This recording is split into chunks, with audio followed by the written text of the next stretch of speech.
2월 21일 강아랑이 전해주는 정치권의 뜨거운 말말말 강아랑의 정치랑입니다. 오늘 첫 번째 주제입니다. 한국형 제시카법입니다. 한강 벨트를 찾아 수도권 민심 잡기에 나선 한동훈 국민의힘 비대위원장, 광진구를 찾아서 시민 안전 공약을 발표했습니다.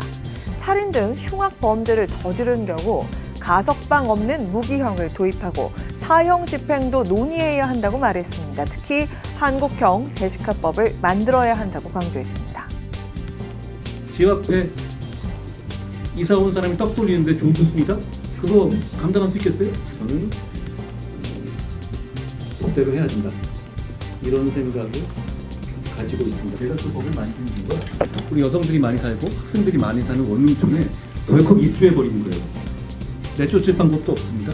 그거 저는 용납할 수 없다고 생각합니다.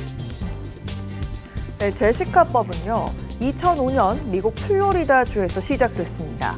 성범죄자는 학교 등으로부터 일정 거리 이내에 거주하지 못하도록 만든 법안입니다. 이를 한국형으로 변형한 겁니다. 한국형 제시카법은 재범 우려가 큰 고위험 성범죄자가 출소한 후 정부나 지방자치단체 또는 공공기관이 운영하는 지정 거주시설에 의무 거주하도록 법원이 거주지 지정 명령을 내릴 수 있도록 하는 내용을 담고 있습니다.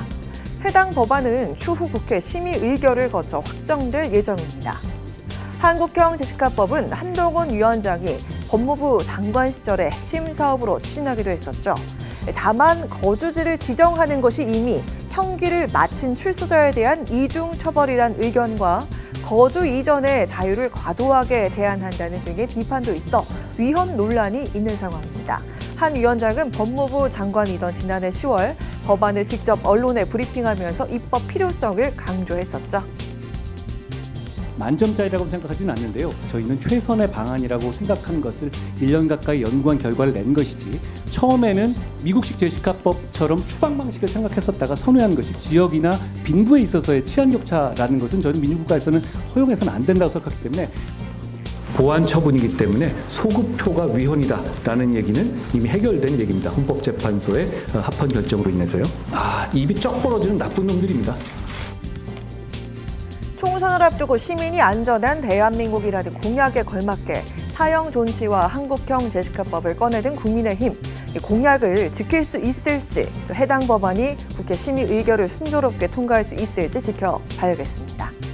두 번째 주제, 빙탄 불상용입니다. 합당을 선언한 지 11일 만에 결별한 개혁신당, 홍준표 대구시장은 이낙연, 이준석 공동대표의 결별 소식에 빙탄 불상용이라는 고사성어를 언급하며 아무튼 재미있는 총선이라고 총평했습니다.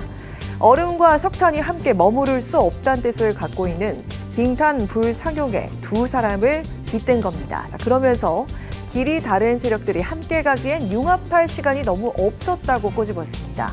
이준석 대표는 통합 철회를 밝힌 새로운 미래를 향해서 이렇게 밝혔습니다.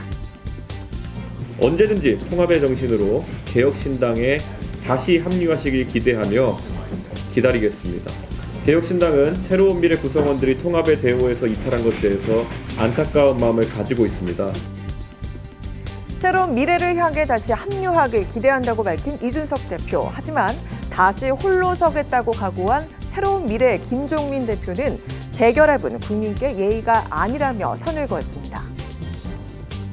정책 결정과 인물 추천을 개인에게 정권이 임하는 그런 정당은 갖지 못합니다. 지금 이 상태에서 짧은 시간에 국민들한테 결합, 재결합을 이렇게 보여주는 거는 예의가 아닙니다. 결별 결정에 당 내에선 다양한 의견이 나오고 있습니다. 아쉽다는 공통된 의견과 함께 제3지대 간의 관계가 험악해져선 안 된다는 조심스러운 의견도 나왔습니다. 너무나 속도가 나지 않아서 속도 내자라는 말씀을 드렸었는데, 어떻게 이렇게 서로 파기하는 것은 이렇게 빠른 속도로 하실 수 있었는지 대단히 아쉽습니다.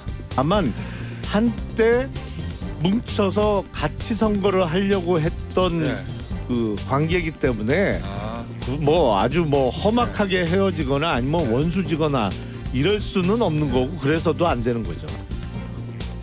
이용호 국민의힘 의원은 개혁신당의 분열은 급하게 통합한 후유증이라고 밝혔습니다. 지금이라도 잘 헤어진 것이라고 평가했습니다. 결별 수순을 밟게 된 두 사람, 이젠 제3지대 주도권 경쟁에서 맞붙을 것으로 보이는데요.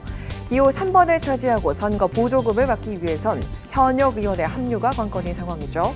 총선이 임박한 가운데 제3지대 지역은 여전히 요동치고 있습니다.